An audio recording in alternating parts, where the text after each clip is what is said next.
Today we talk about differentiation rules and the chain rule. All right?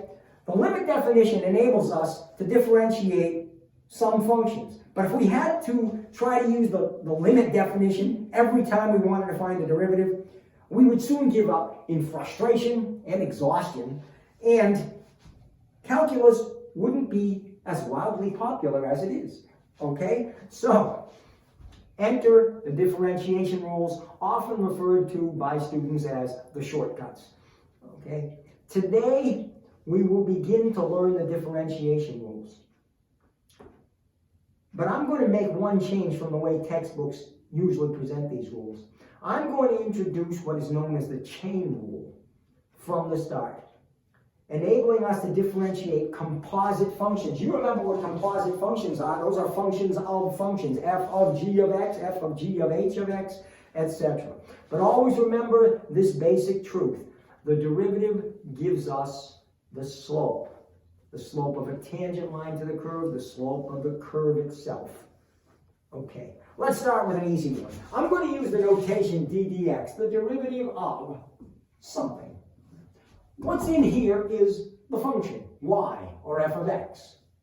So we'll start with the constant rule. Suppose the function is y equals c. What is y equals c? It's a horizontal line. What is the slope of a horizontal line? It is 0. Therefore, the derivative of a constant is 0. Simple enough. Doesn't matter what that constant is, positive, negative, 0, rational, irrational. The derivative of a constant is 0. Now, let's go to the power rule. And the power rule says this. I'm going to start with an x. All right? X to the n. Well, the derivative of x to the n is very simple. Now, n would be a constant. X squared, x cubed, etc. is n times x to the n minus 1. But, again, let's not leave it there. Let's take a look at what the chain rule would tell us. The chain rule would tell us that is, if we don't have just an x there, if we have some function in x,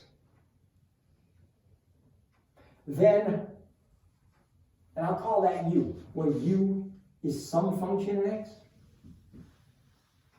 then the derivative is n times u to the n minus 1 times the derivative of the inside function. Okay, there'd be an inside and an outside function. The outside function is the nth power. Ooh, I know my students don't like this. Why did I do it?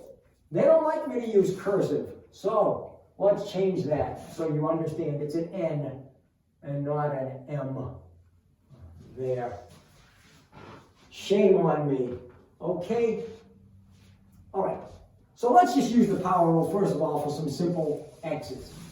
In our last lesson, we differentiated two functions that don't look like power functions. The square root of x and 1 over x. Okay, but we have to remember that the derivative of the square root of x is the derivative of x to the 1/2, a power function. And that, of course, is, right, we have x to the n times x to the n minus 1. But x to the negative 1/2 is 1 over x to the 1/2. Is 1 over, well, x to the 1/2 is the square root of x, and this is what we saw in that last lesson. All right, the derivative of 1 over x. The derivative of 1 over x is the derivative of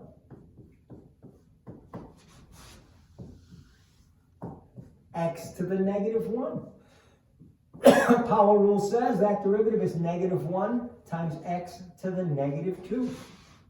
But x to the negative 2 is 1 over x squared. Hence, those derivatives that we... Now, a lot easier than the limit definition of the derivative, I think you will agree.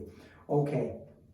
Now, let's see how the chain rule can expand our repertoire, as it were, of functions very quickly.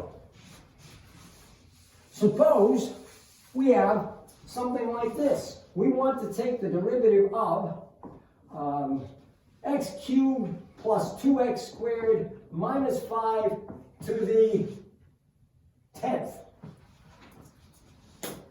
Okay? This is our u, x cubed plus 2x minus 5. The outside function is the 10th power. The inside function is this polynomial. When you are using the chain rule, you differentiate from the outside in. So you differentiate the outside function first. The derivative of the 10th power is 10 times the 9th power. So we have 10 times x cubed plus 2x minus 5 to the 9th power. But the chain rule says you're not done. Now you must multiply times the derivative of the inside function. Very easy. 3x squared plus 2 by our power rules inside there. So you see, very simple to take that next step. Right? Again, this is a composite function. We could say that f of x is x to the 10th, g of x is x cubed plus 2x minus 5, so we're taking f of g of x. So the derivative of f of g of x is f prime, that is the derivative of the f function, 10, but with respect to the whole g of x, right? So it's 10 times all of this to the 9th, times g prime of x.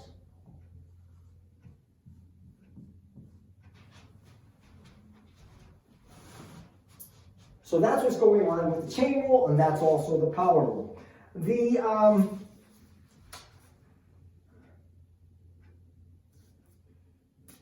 Oh yes, I suppose I should mention this. The derivative of this is that they call it the sum and difference rule. It's really trivial. The derivative of a sum or difference is simply the sum or differences of the individual derivatives. So the derivative of that is the derivative of that, 3x squared, plus the derivative of that, 2, minus the derivative of that, which is 0. Sum and difference rules. We also have a constant multiple here, 2x. The derivative of x is simply 1. The derivative of 2x is 2 times 1. Okay.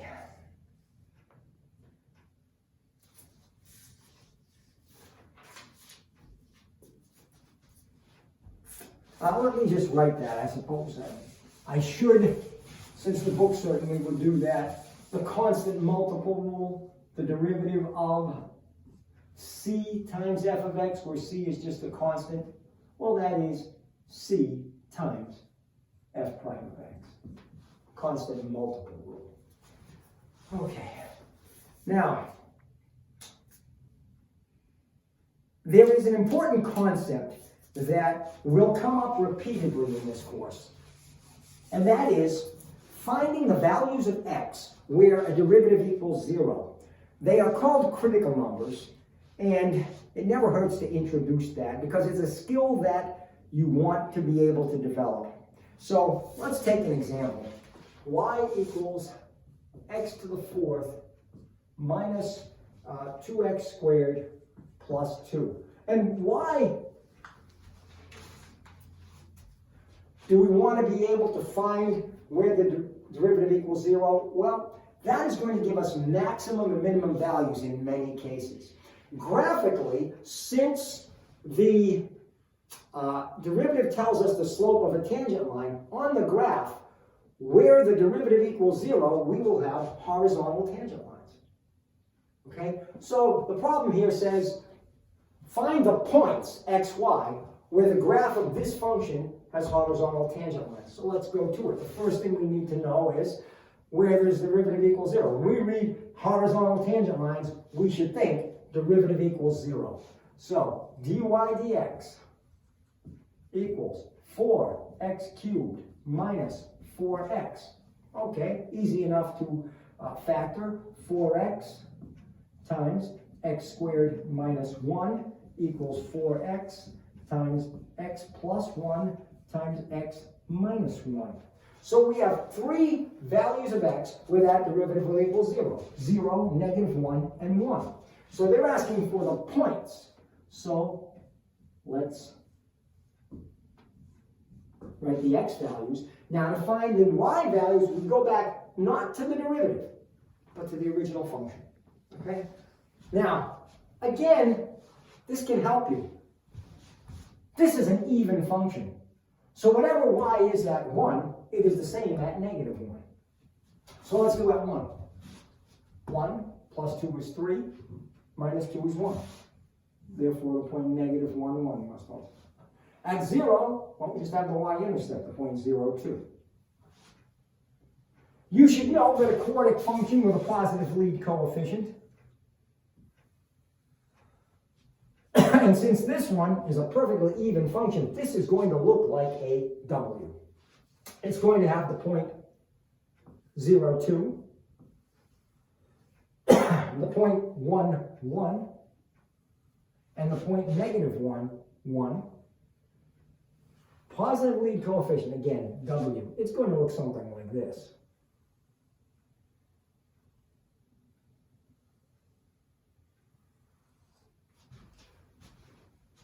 And you can see that these are kind of, well, they are absolute minimum, but they're also local minimum values.